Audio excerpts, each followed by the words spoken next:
I'm here to give you a historical perspective, and I've reached the age where I feel very qualified to talk about history at this point.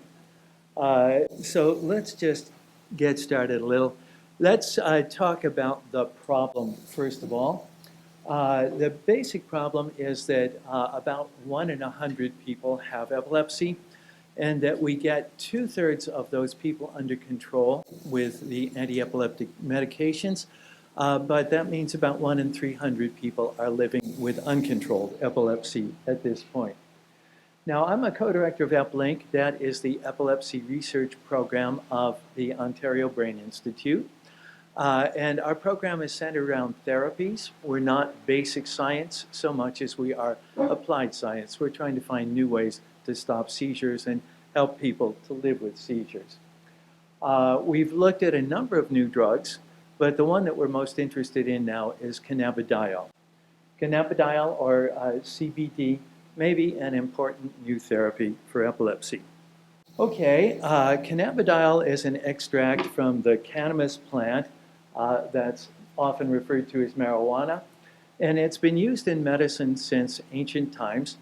They think that it probably originally grew in either South Asia or China, gradually spread all around the world, has been used in the production of rope, in other words, as hemp and fiber, and has also been used in medicine for thousands of years. Specifically, it's been used to stop seizures. So they've really known for thousands of years that the cannabis plant could stop seizures.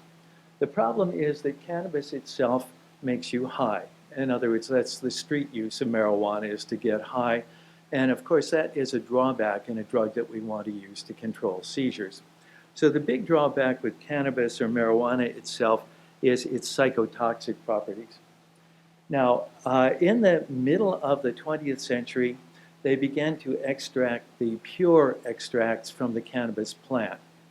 There have been many, many different extracts. They say there's more than 85 different compounds you can get out of marijuana. But the two major ones are THC, which stops seizures but makes you high, and CBD, cannabidiol, which stops seizures and doesn't make you high.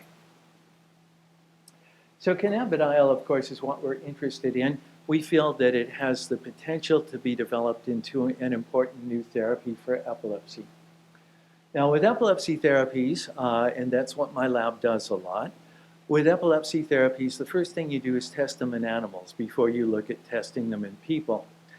Cannabidiol has been tested in animals, and it clearly works. With my postdoctoral fellow, Miles Thompson, Dr. Miles Thompson, there he is. Miles and I have been reviewing the animal literature on cannabidiol, and it clearly stops seizures in animals. So that's the first thing to say. It also seems to stop seizures without causing too many side effects that we can tell, although of course you can't really tell how well an animal is functioning intellectually, but certainly we don't see obvious side effects. So it does work in animals, and it does work to stop seizures. Now, the next thing you do when you're developing a new therapy is to follow your animal trials with trials in humans. And that's where we really are at this point. There have been very few trials in humans. That's because marijuana itself is considered a street drug and an addicting drug, and therefore it's been very hard to work with. So simply saying, human studies are needed to show that the therapy works in people. We have to make sure that the animal data are accurate in predicting that it'll stop seizures in people. We need to figure out exactly what dose is needed and whether there are side effects we don't to suspect at this point. Medical doctors could let their patients have marijuana or a marijuana extract, but they're very uncomfortable with that so far because we don't really know the proper dose in humans. We don't know the possible side effects in humans. So we do need clinical trials of cannabidiol, but due to all the regulations related to marijuana, there have been very, very few clinical trials so far. We're currently at EpLink organizing a clinical trial of cannabidiol. It's going to be a placebo-controlled double-blind trial in adults with uncontrolled seizures, okay? Basically, placebo-controlled means that half of the patients are going to get cannabidiol, the other half are going to get an inert substance that looks just the same.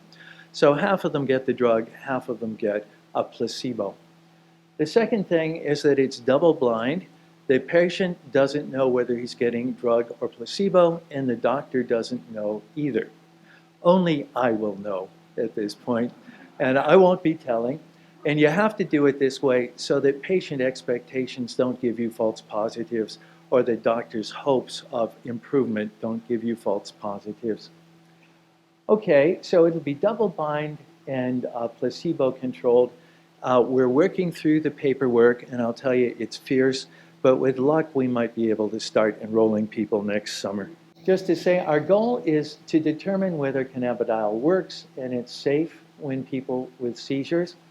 And our hope is that if the trial is successful, then doctors will begin to use cannabidiol as a compound for seizure control. They could do it now, but they're not comfortable yet. We're hoping that if our study is positive, it's going to make doctors more comfortable with using it.